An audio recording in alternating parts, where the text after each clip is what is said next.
What is popping, everybody? It's your man Cloudboy Bales, and welcome to another episode of Wisco Sports Weekly, the podcast where we talk all about Wisconsin sports. Packers training camp just kicked off, and, I am obviously going to make a video closer to the season about my anticipations for the Packers, because I feel like we all know that leading up to the season, lots of things can happen. Preseason games, injuries happen. We don't know what's going to officially happen. Also, a video with my schedule prediction will come out eventually, sometime probably next month. But I thought this would be a great chance to give out my list for the top 25 Packers going into the 2024/25 NFL season. A lot to go over. Now, because there's 25 players, obviously it's a long video, so I'm just going to cut to the chase. If you like what you see, subscribe below, comment with your thoughts, and let's get down to business. Coming in at the number 25 spot, I had a hard time picking who would make the list. I was between two players of the same position, and I kind of went with the more biased pick. But I decided, screw it, this is my opinion, this is my list, I don't care what anybody thinks. At number 25, I decided that I think Carrington Valentine represents the list. It was either Carrington Valentine or Eric Stokes, as obviously, people probably thinking, but the thing was, I think Valentine has a better upside, and I think Valentine will actually, I know Stokes will likely start, but I think Valentine definitely needs to prove himself worthy, because with the injuries that we saw last year, he showed up last year, and he showed that he actually is good. And that's all I want to see. I think could totally turn out to be a great backup. Not even with, honestly, if Stokes can't stay healthy, Valentine is a solid starter. There's nothing bad I can really say about him. I mean, he's solid for a 7th round pick. I mean, are you kidding me? I mean, come on. That's all I got to say about him. That's for sure. So, number 25, Carrington Valentine. I feel like that's pretty obvious.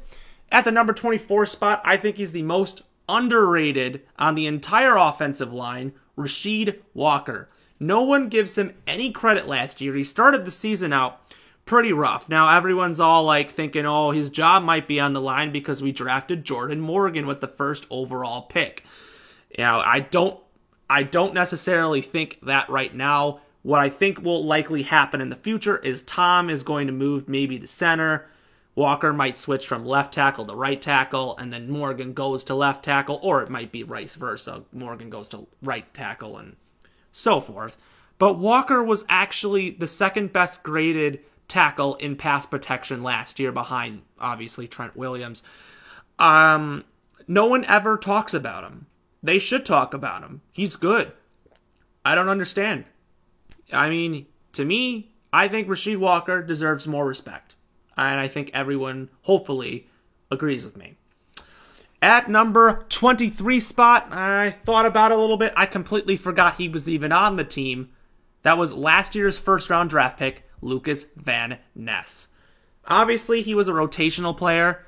That very first game, he was in there in preseason. I'm like, this guy doesn't really look like he knows what he's doing. And there was a lot of times where he looked like he didn't know what he was doing. But Van Ness has gotten a couple big sacks. He's come in there and he's done some things as a great rotational player. They're giving him the Rashawn Gary treatment, which I'm happy that they obviously are doing, because look how Rashawn Gary turned out, in maybe year 3 or year 3 was when he broke out. This is year 2 for Van Ness. He'll likely obviously do the same role that he obviously had last year, but the only difference was he got more playing time, and I feel like we're going to see that. The very first game he gets a sack against Justin Fields. He also sacked Mahomes last year. I think Van Ness has a high ceiling. Last year, I think he was lost. This year, I think things are going to slowly come together, and he's going to have an absolutely improved sophomore year. At the number 22 spot, I think I have obviously on my list, I only have 2 rookies that I listed. The first of the rookies, I have Javon Bullard, the safety out of Georgia, who we selected in the, was it second or third round? Whatever the case, Bullard is, second round.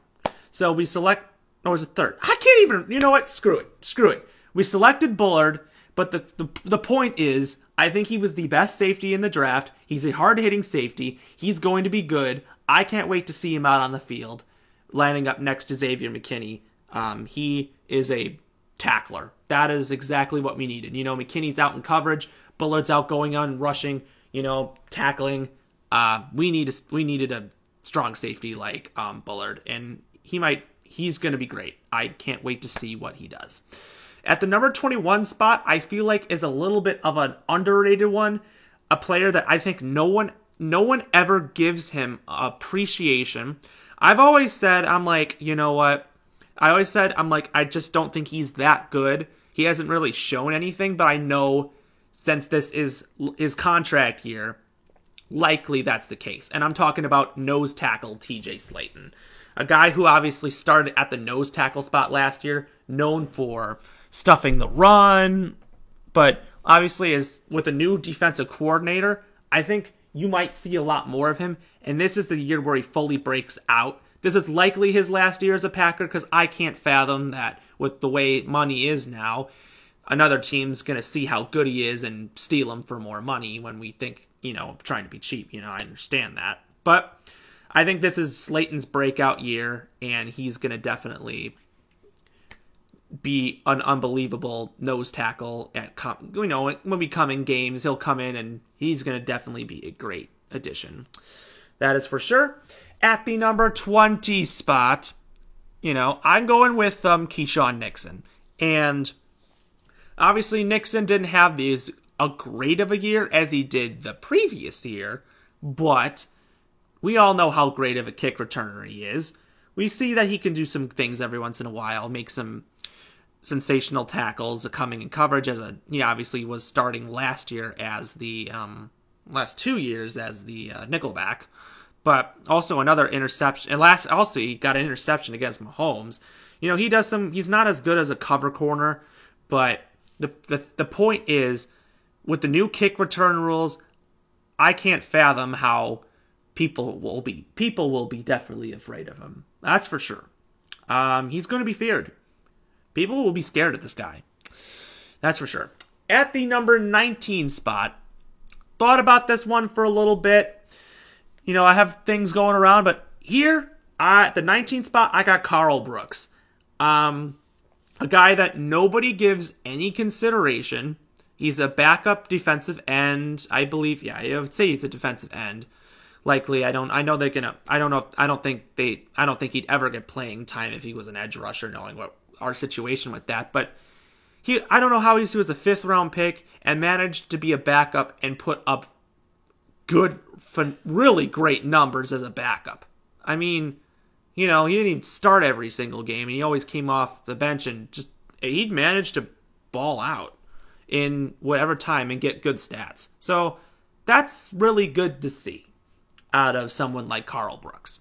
Which is why, he can't not be on this list. It's just hard not to say that.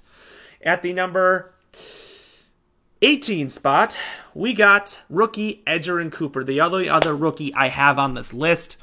Edgerrin Cooper, I believe, is my prediction to win Defensive Rookie of the Year. He is going to be one of the hardest guys to get past. He is the best linebacker in the entire draft. We stole him, obviously, to replace him with Devondre Campbell. I am so excited to see what he brings to this offense. I'm already hearing phenomenal things about him, and this defense might be good with him. I don't know. At the 17 spot, I have the other linebacker. Now, I'm not a fan of him. I'm sorry. I think he needs time to really develop. He hasn't had much playing time. He shows some bits and flashes that he can be good at times, and he led obviously the season in tackles last year. But it's Quay Walker. Obviously the whole his rookie year. I'm not gonna lie, his rookie year was such a disappointment with all that happened. And then this year, last year was a lot better. This year, this is his prove-it year. People are going to probably be like giving up on him if he doesn't really kind of come through. With Walker and Cooper, I'm hoping that this inside linebacker duo is really going to shape everything up and be phenomenal. I can't wait to see what that brings, but I have Quay Walker at 17 because I think he still has a lot to prove. At the number 16 spot, I have Devonte Wyatt, our other first-round pick from that year. Now, why? I'm surprised. You're probably sitting there wondering, man, you put him pretty high over some other players. But I'll tell you why. With the Joe Barry defense, his style of play would have never worked. With this new defense, his style of play is going to work. That's why you barely ever saw him last year. That's why he never did anything. Now, with this 4-3 defense look, likely Kenny Clark and Devonte Wyatt are likely going to start on the inside. Those two are, Kenny Clark gets a lot of double teams, but no one's going to obviously go after Wyatt. Wyatt was an absolute steal in the draft. This is the year he finally breaks out. I knew it was a future pick. I knew they were waiting on the time, but I believe he's going to be. This is his breakout year with the Jeff Hafley defense. With 15, 15 and 14, I think both really kind of relate to one another. I think, just depending on what you feel, you could have one guy here and one guy here, but this is my personal opinion. Obviously at the number 15 and the number 14 spot, I got last year's tight ends, or I like to call them the whitey tighty ends. Luke Musgrave and Tucker Kraft. I have Luke at 15 and Tucker at 14. The reason why is Luke Musgrave, to me, he doesn't really look like a tight end. He just looks like a really tall, athletic guy who can really make some down-the-field plays. And Kraft is he literally reminds me of like Mark Chmura. I know I wasn't alive for that era, but I've seen highlights and he reminds me of Mark Chmura. Honestly, you could put Musgrave over Kraft. I wouldn't, obviously knowing Musgrave is definitely more of an athlete than Kraft, but Kraft plays the position better overall. And I like him a lot better. He's a better blocker. Musgrave's more supposed to be an athlete, but we'll see what happens. These two are supposed to be our future tight end tandem with Love, and I can't wait to see what happens with these guys. Can't believe we're not even halfway, and I've talked for almost 13 minutes now, but number 13, speaking of which, is number 13, Dontavion Wicks. Just is a weird spot to put him at. I want him higher because I literally think he's the best wide receiver on the Packers, even though he's the number 4 receiver on the depth chart. But he reminds me of Devontae Adams. He has the highest ceiling.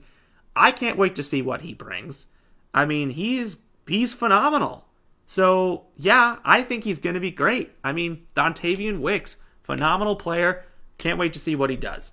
At the number 12 spot, I'll say let's stick with wide receiver here and go with, I believe, in my opinion, Jordan Love's number 1 wide receiver, Romeo Doubs.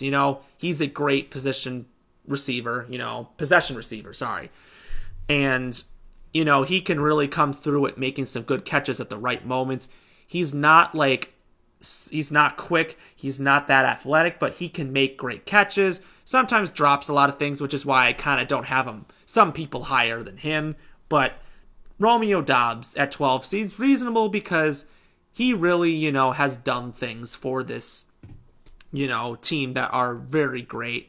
And I'd say he's enough, but a lot of people are talking about, Watson could break out, Reed could break out, Wicks could break out, even Melton could break out. But no one ever talks about Doubs. But again, he was technically, I think he led the team in touchdown. I believe he led the team in touchdown. Or was it Reed? I don't know. But Doubs was a great red zone weapon, and he will continue to be a great red zone weapon. So that's why he's at number 12. At number 11, it was a tough to leave him out of the top 10, even though he's always been in my top 10 every single year. Unfortunately, here I have Preston Smith. Every year I keep saying they're going to cut him. They don't have the money for him, but he is a great rock. He's a veteran. The only guy that's on the team that's over 30 years old. He's a veteran. He will always be a veteran. And, it's exactly what you want on your team, you want that veteran presence. You're a young team, but you have to keep that veteran, Likely, this is my belief that this will be his final year with the Packers, but I could be wrong, but obviously he is a lot older now, and he's pretty much the age where he will probably be retiring soon. But enjoy Preston Smith while you got it, because he's been always a great player for us, and I'm thankful for it. At the number 10 spot, I have Christian Watson. And you know what? I always wanted to put him higher, but because of the injuries that he sustained in his first 2 years, I feel like obviously he is the most exciting receiver because when he was healthy, we saw how good he was. He was honestly the most unstoppable guy on the field. And the hope is that when they sent him to get his hamstrings checked out, I hope that helps. I think that this year especially, this is the Christian Watson breakout season, where just like Jordy Nelson didn't break out until year 3. This is basically like Watson. And at the number 9 spot, I'll go with the last wide receiver that I did not mention, Jayden Reed, who is basically like our slot receiver. He's the quickest guy. He is, he's got the highest ceiling. He's the future likely number 1 receiver for Jordan Love. Obviously, I think when I look at it, he obviously has the highest ceiling out of anyone on this team, even Watson. But Reed is pretty much another possession receiver, plays well in the slot, like Randall Cobb did. Reed is going to be a great player. It's weird how these wide receivers are. I'll probably mention it again, but I look at Christian Watson as Jordy Nelson, Romeo Doubs is like Greg Jennings or James Jones, Jayden Reed is Randall Cobb, and Dontavian Wicks is Davante Adams. It's like the same thing I'm literally looking at all over again. It's just crazy with Jordan Love. And they're going to grow and develop with Love. I just can't wait to see it. I just can't wait. All right, going with the number 8 spot, I figured I'd go with number 8, Josh Jacobs. Why not? Josh Jacobs is replacing Aaron Jones, sadly, but it's an upgrade. Obviously, Jacobs didn't have the greatest season last year, but the 2022 year was obviously his best season. Now, Jacobs, for sure, I think this is a better situation for him. The Raiders line was terrible. Our line is better. He is going to, everyone knows how good Love is, but while having Jacobs in there in the backfield, I just completely keep forgetting he's on the team now, and I can't wait to see what he does. It's exciting. Super exciting. At the number 7 spot, I think it's a good, reasonable place to place him, Elgton Jenkins. Obviously, he is one of the best guards we've ever had on the franchise. I know these last 2 years haven't been the greatest, but obviously I think he was recovering from that ACL tear that he sustained back in 2020. But he's obviously, when we got him, he's great. And we know I still think he's one of the best guards we've ever had. It's hard not to really say that he's an all-pro. He always makes the Pro Bowl. You can't really not deny that. But when he's healthy, he's great. Last year was actually a very good year for Jenkins. But you know what? Without him, what would the line be without Jenkins? It's hard not to say. At the number 6 spot, I can't believe I'm saying this, but for the first time in 3 years, Jaire Alexander is not in the top 5. I have Jaire Alexander at the number 6 spot. I think it's reasonable because, I've been saying a little bit he's kind of overrated, and I'm starting to see it now. Obviously, his 2020 year was his career year. 2021 spent it pretty much almost the whole season injured. 2022 is just a down year for him. He got some interceptions, but his only highlight of the season was holding Justin Jefferson to only 1 catch. But Alexander is... last year, obviously, the drama happened with him, with the whole, the coin toss thing, and a lot happened, and the injuries, and, this better be a comeback year for Alexander. I see it happening. I know he's a great teammate and all, but definitely, I see this being a comeback year for Alexander. Absolutely. He loves being a Packer, and I could totally see it. At the number 5 spot, some people think maybe is it a little bit too high, but I think he is the best lineman that we have on the team. That's Zach Tom. You know, people were saying that likely he'll be playing tackle. I think he is a all-pro. I think he is one of the best top-tier tackles. If he played guard, he'd be an all-pro guard. And if he was a center, he'd be in the Hall of Fame. That's how I see him. I mean, Tom literally is phenomenal. I don't know where the team would be without him. He shined when people got injured in his rookie year. Last year was his best season. I can't fathom what he's going to bring for year number 3. It's exciting. At number 4, 3, and 2, obviously everybody has different opinions, but here are mine. At number 4, I'm going with Xavier McKinney. I'm completely forgot he's even on the team. We upgraded the safety position with one of the best young safeties in the NFL. He is definitely going to have a better year than what he had on the Giants. You know, obviously this is a better situation for him. I can't wait to see what he brings. McKinney's going to be a great player for the next bunch of years. I think 4 years, whatever we have him for. Exciting. It's just exciting. Exciting it is. And number 3 is where I put Kenny Clark. I originally had him at number 2, but the contract extension happened. So now I put him at number 3 because pretty much it's like, now you know he's going to be a Packer for probably the rest of his career. I was thinking it was going to be a contract year and he was going to play out of his mind and everyone was going to sign him to a huge deal. So I'm glad they locked him in already before we determined anything. But we all know how Kenny Clark is good. I mean, come on. At number 2, Rashawn Gary. Last year, I'd say 9 sacks was pretty good. 9.5 sacks, I think, was good. But it's like, I think nobody is giving him respect. People are saying he's not even the top 5 edge rusher in the NFC North. And that, for me, is making me pretty angry. This is going to be the Rashawn Gary year. I think he gets into the teens for sacks this year. I think he gets about 13, 14 sacks this year. People need to watch out for Rashawn Gary. They better. And of course, number 1, well, of course, we all know who number 1 is. Jordan Love. Hopefully, obviously, that contract gets signed soon. And we have our future Hall of Fame quarterback. Who knows? But obviously, we're expecting, hopefully, another good season with Jordan Love, hopefully leading us to the playoffs once again. So if you like what you see, subscribe below, comment with your thoughts, and as always, we will see you next time. Go Pack Go!